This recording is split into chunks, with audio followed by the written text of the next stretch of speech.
আসসালামু আলাইকুম। আমরা আজকে আলোচনা করব কাল্পনিক সংখ্যা অর্থাৎ ইমাজিনারি নাম্বার নিয়ে। এই টপিক থেকে গত ২ বিসিএস এ কোশ্চেন হয়েছে। একদম বেসিক থেকে কোশ্চেন হয়েছে। আমরা ওই বেসিকটুকু আজকে দেখব ইনশাআল্লাহ। কাল্পনিক সংখ্যা অর্থাৎ ইমাজিনারি নাম্বার। এটার আরেকটা নাম আছে যেটার নাম হচ্ছে কমপ্লেক্স নাম্বার অর্থাৎ জটিল সংখ্যা।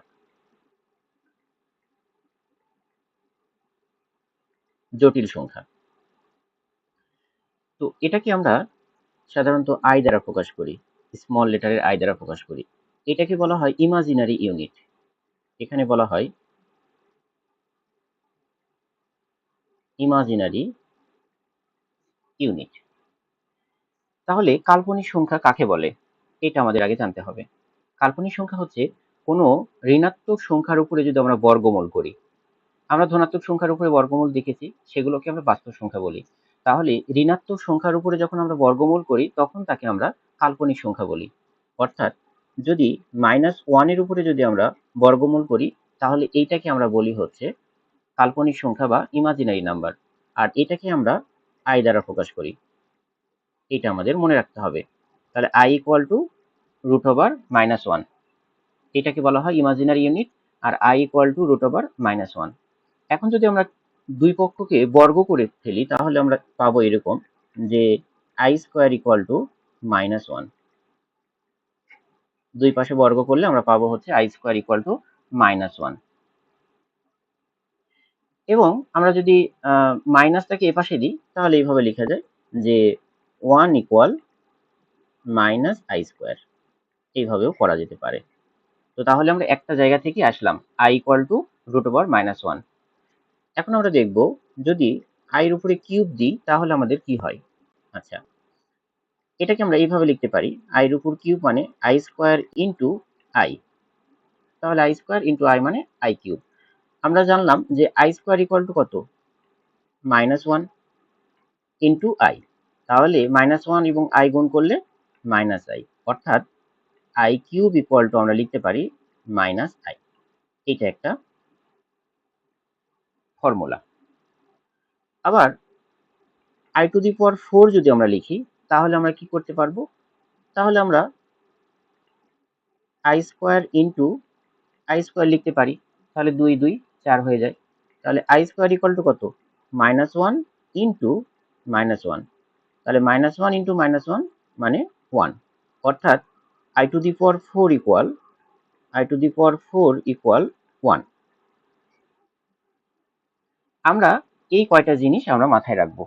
যদিও এই সবগুলো এসেছে একটা থেকে। এই যে i = √(-i) থেকে আসছে।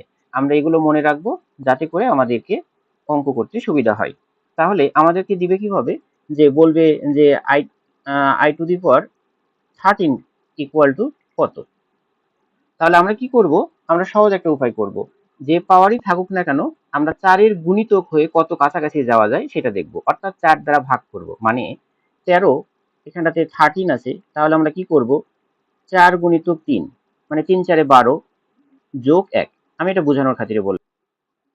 তাহলে আমরা লিখতে পারি i⁴ 12 * i তার মানে 12 আর এখানটাতে একটা i তার মানে 13।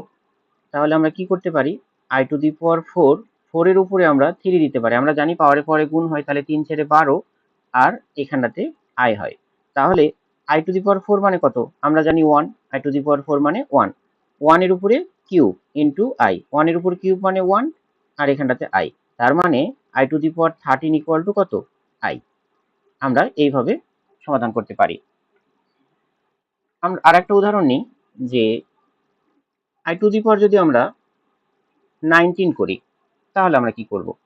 ঠিক একইভাবে আমরা দেখব যে 4 এর গুণিতক কত কাছাকাছি যায়। অর্থাৎ 4 × 4 4 4 এ কত? 16।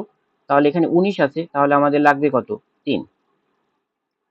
4 4 এ 16 আর তার সাথে যোগ 3। তার মানে আমরা এভাবে দিতে পারবো i এর উপরে 4 তার উপরে 4 তাহলে 4 4 এ 16 i এর উপরে কিউব। তাহলে কি হবে? 1⁴ i এর উপর কিউব মানে কত? i এর উপর কিউব মানে হচ্ছে -i। তাহলে i⁴ মানে কত? 1⁴ মানে 1 আর মাইনাস আই। তাহলে 1⁴ ইকুয়াল টু হচ্ছে মাইনাস আই। এইভাবে আমরা সমাধানগুলো করতে পারি। আর একটা ইউনিট আমরা দেখব যে যেমনটা হয় কি I inverse 1 equal to minus I.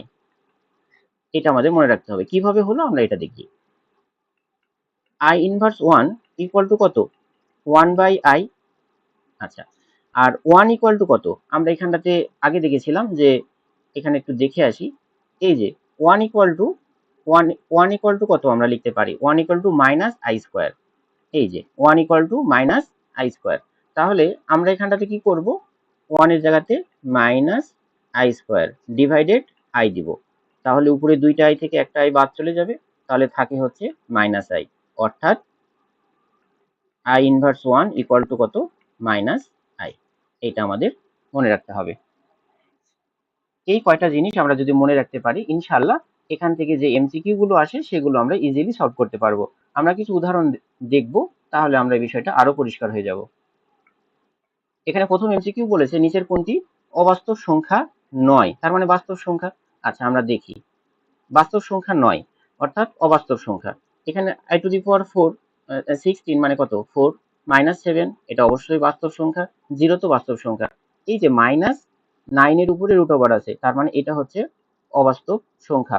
আচ্ছা, এইখানে একটু ভেঙে দেখাই আমি যে -9 এর উপরে রুট আছে। আচ্ছা, এইটাকে আমরা এইভাবে লিখতে পারি যে -1 ইন্টু 9, তার উপরে এটা আছে। তাহলে -1 এর উপরে রুট ইন্টু 9 এর উপরে রুট। -1 এর উপরে রুট মানে কত? i, আর এটার উপরে রুট মানে 3। আচ্ছা, রুট থাকলে একটা প্লাস মাইনাস দিতে হয়, তাহলে এখানে একটা প্লাস মাইনাস দিই আমি। তাহলে প্লাস মাইনাস 3i, এটা মানে হচ্ছে প্লাস মাইনাস 3i। আচ্ছা, পরের এমসিকিউটা আমরা দেখি। নিচের কোনটি বাস্তব সংখ্যা? আমরা এটা জানি যে -8 এর উপরে রুট মানে কত? এটা অবাস্তব সংখ্যা। 1/0, এটা মানে হচ্ছে ইনফিনিটি, এটাও অবাস্তব। আই মানে তো ইমাজিনারি নাম্বার, এটা ইন্ডিকেট করছে, তার মানে এটা কত হবে? 7। এটা হবে আমাদের সঠিক উত্তর। পরের এমসিকিউটা দেখব। এটা 41তম বিসিএস এ আসছে। তাহলে আমরা কি করব? -8 এর উপরে রুট ইন্টু -2 এর উপরে রুট। আচ্ছা, আমরা প্রথম এমসিকিউ এ যেমন -9 কে যেভাবে ভাঙাইছি সেভাবে আমরা ভাঙাবো এখানটাতে।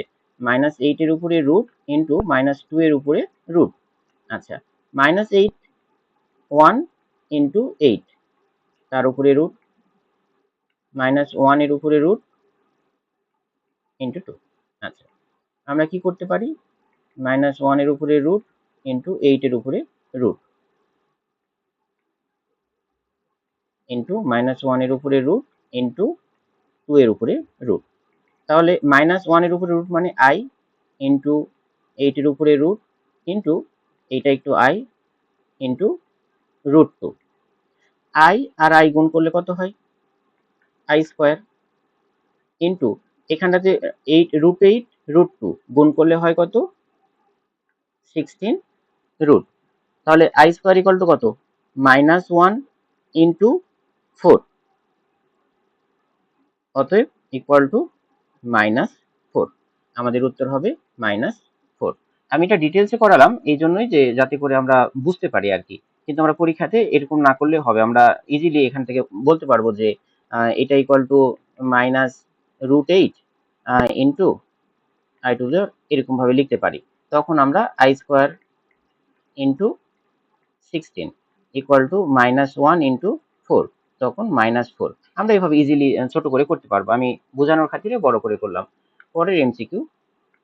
পরের এমসিকিউ 44তম বিসিএস এ আসছে। এটা ইনভার্স আছে। তো আমরা এটা দেখব যে ইনভার্স 49। আমরা শুরুতেই বলেছিলাম যে যে পাওয়ারই থাকুক না কেন আমরা কি করব? 4 এর গুণিতকের কাছাকাছি যাওয়ার চেষ্টা করব, 4 দিয়ে ভাগ করব। তাহলে আমরা জানি 4 গুণিতক 12, 4 12 48 যোগ 1। আচ্ছা, তাহলে আমরা কি করব? 1 divided i⁴ 49, 1 divided i⁴ 48 i। তাহলে আমরা কি করব? এই যে 48 মানে এটা হচ্ছে 48 মানে 1 ইন্টু i। তাহলে 1 সমান সমান কত? -i square divided i। তাহলে এটি দুইটা i আছে, একটা বাই বাদ চলে যাবে, তাহলে থাকবে কত? Minus I. আমাদের উত্তর হবে হচ্ছে ঘ নম্বর মাইনাস আই। আশা করি বুঝতে পারছেন। পরের এমসিকিউ বলছে যে -15 সমান কত হবে। এখানটাতে আমরা 15 দিয়ে হিসাব করব। 15 ইকুয়াল টু কত? 4 গুণিতক 3, 3 4 12, 12 যোগ 3 সমান 15। তাহলে আই টু দি পাওয়ার কত? 12 ইন্টু আই এর উপরে কিউব। 12 মানে কত? 1 ইন্টু আই এর উপর কত? মাইনাস আই ইকুয়াল টু উত্তর হবে মাইনাস আই। এখানে উত্তর হবে মাইনাস আই। পরের এমসিকিউ বলছে কত? 28। এখানটাতে 28, 4 ইন্টু 7, 28, অর্থাৎ আই এর উপরে 4, তার উপরে 7, মানে 1 এর উপরে 7 ইকুয়াল টু উত্তর হবে 1। এখানটাতে তো 4 এর গুণিতক সরাসরি, তাহলে এর উত্তর হবে 1। পরের এমসিকিউ বলছে 36, 36। তাহলে 36 হলে কত হবে? আমাদের যদি 4 দ্বারা ভাগ করি, 4 নং 36, এটাও একই রকম ব্যাপার, যে আমরা যদি এটা করি যে 4 গুণ 9, 4 নং 36, মানে আই টু দি পাওয়ার 4 তার উপরে 9 ইকুয়াল টু 1 এর উপরে 9 ইকুয়াল টু 1, তাহলে এটার উত্তরও 1। পরের এমসিকিউ বলছে 102, আই টু দি পাওয়ার 102। তাহলে 102 সমান সমান কত? 4 গুণিতক 25 যোগ 2, 4 25 100, তার সাথে 2 যোগ। তার মানে আমাদের আই টু দি পাওয়ার 100 যদি দিই, তার মানে এটা 1, আর আই টু দি পাওয়ার কত? 2। তাহলে 1 into I square equal to -1, তাহলে উত্তর হবে -1। ক নম্বরের উত্তর -1। সর্বশেষ উদাহরণ আমরা দেখব, যে এখানে বলছে আই ইনভার্স 3, তার মানে কত? I inverse 3। তাহলে আমরা ইনভার্সকে যদি সাধারণ ভগ্নাংশে রূপান্তর করি, আই কিউব হবে। তাহলে আই ডিভাইডেড আই কিউব মানে কত? Minus I. আই সমান 1 সমান সমান কত? Minus I square divided minus I. তাহলে মাইনাস মাইনাস চলে যাবে, আর দুইটা আই থেকে একটা আই বাদ দিলে শুধু একটা আই থাকবে। তাহলে উত্তর হবে আমাদের গ, শুধু আই।